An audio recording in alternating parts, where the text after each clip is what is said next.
And this may sound strange, but fundamentally, the world we create is one we create. It is a delusion that we have created for ourselves. And that delusion can either be one of the world hates me, everybody hates me, the world is against me, versus saying, wow, look at the sunshine, I am here, look at all these amazing people around me, look at the possibilities. And I'm not saying this out of some trope that is not true. It is true when you change how you look at yourself. Now, if you want to manifest, there's several techniques. And can you walk us through a couple? Sure. One of the first things you have to do, though, is find a place, a calm place, where you can shift from being in the fear mode to the heart mode, where you're not distracted, where it's not noisy, where you're not taking caffeinated beverages or using mind-altering substances, where you can simply be present. And then you can begin a breathing exercise. The very nature of that breathing exercise, and this is a mindfulness practice, gets you into the heart mode. And then you start seeing the world through a different lens. And then you start, as an example, talking about what have I already manifested? And you sit there with that. And you love yourself in the sense of saying, yes, that happened. But number one, and this is oftentimes the case with children, they look at, say, it's my fault. It's not your fault. You're okay. And you're also okay no matter what's happened in the past. You know, all of us deserve a second chance and sometimes a third chance. Most people are loving, kind people inside. And they have been battered by the forces oftentimes that make them think that's not the case or that they don't deserve love. Everybody deserves love. Everybody deserves dignity. And so when you can sit in that quiet space and reflect on this, and then think about what it is you truly want, what would make you happy. Most people, if they actually sit there and do it, they realize the false narrative of getting the Porsche or the Ferrari. If they sit there and think about it, what do they really want? They want security for their family. They want food on the table. They want shelter. And if you look through that lens, that is, what am I doing to be of service to help my family and my environment, which will ultimately help me? And so going through those exercises, understanding the power that you have, and also there's another aspect which is related to attachment. One of the biggest things that causes suffering is attachment and craving. And it's wonderful to have goals. It's wonderful to utilize these techniques to manifest, but there's certain caveats to that. One is sometimes things don't manifest. And it's not necessarily because you did anything wrong or the gods are looking down at you badly. Sometimes your subconscious may even know that it's not good for you, and it doesn't allow that to happen. The other is that things don't happen always exactly as we visualize. They may approximate it, but oftentimes they're not exactly. And I have things I've been trying to manifest for 10 or 15 years, and I firmly believe they will manifest, but you have to be patient. You have to do the work. You have to do the exercises. And all of that is okay because I'm not attached to the outcome. And that is a critical thing. Yes, do I want it to happen? Absolutely. Should it happen? Absolutely. Will it happen? Maybe, maybe not. And it's more likely that it will? Yes. Because you are training your mind using these techniques and putting yourself in a heart mode to make it happen. You wrote in your book, your brain can't tell the difference between what is real and vividly imagined. By focusing on the feeling of success, you train your brain to expect it. Absolutely. And when you activate your subconscious, and I'm sure you probably experienced this, if you're at a party and it's very noisy, somebody says your name, you immediately turn. Even in the din of all this noise, you are attuned to your name because it's deeply embedded in you.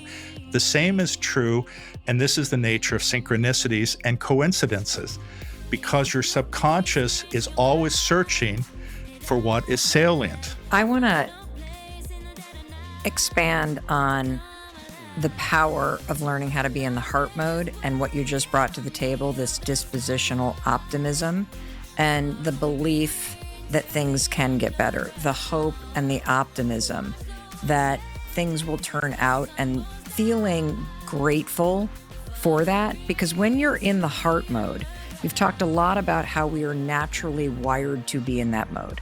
Calm, connected, open to service, open-hearted.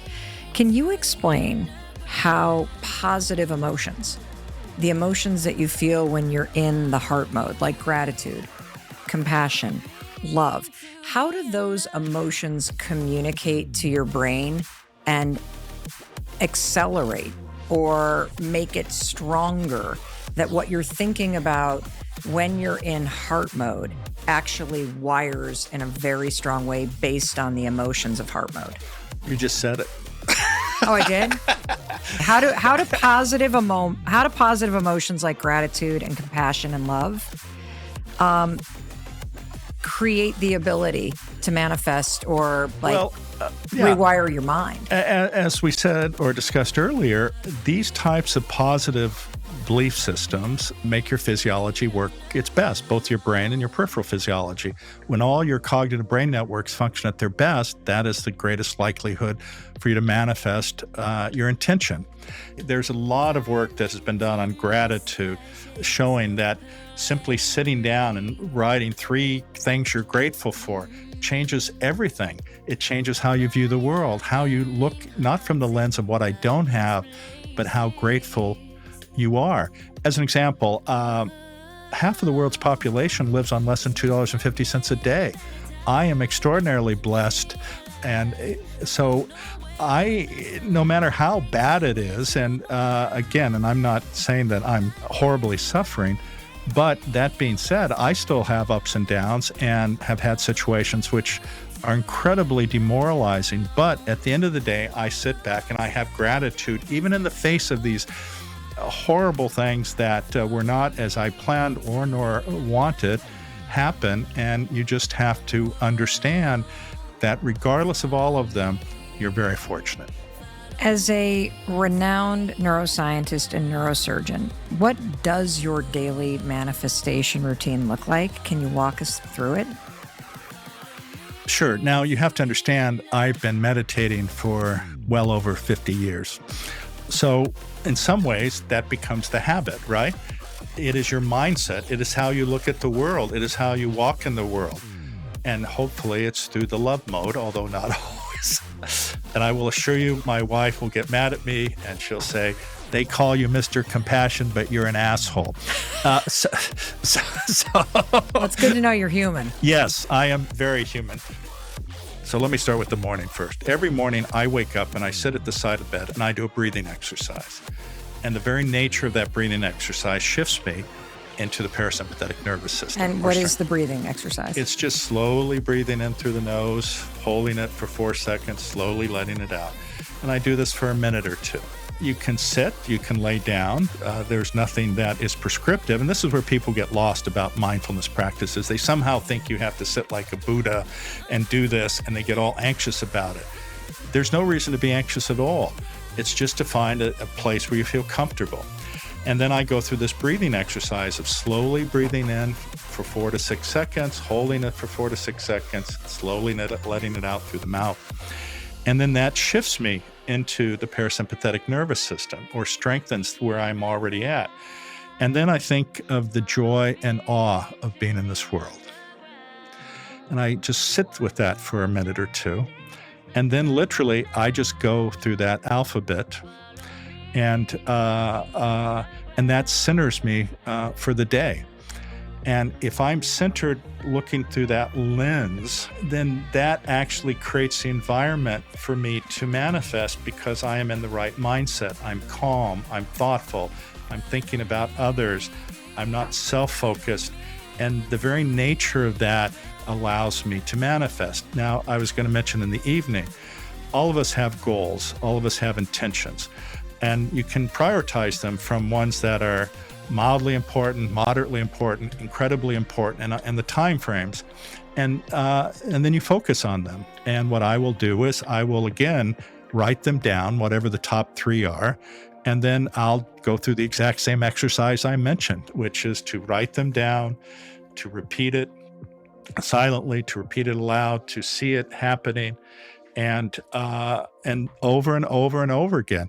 I don't ever slow up, no, I don't take shit. I got no love for the fake I'll always show up.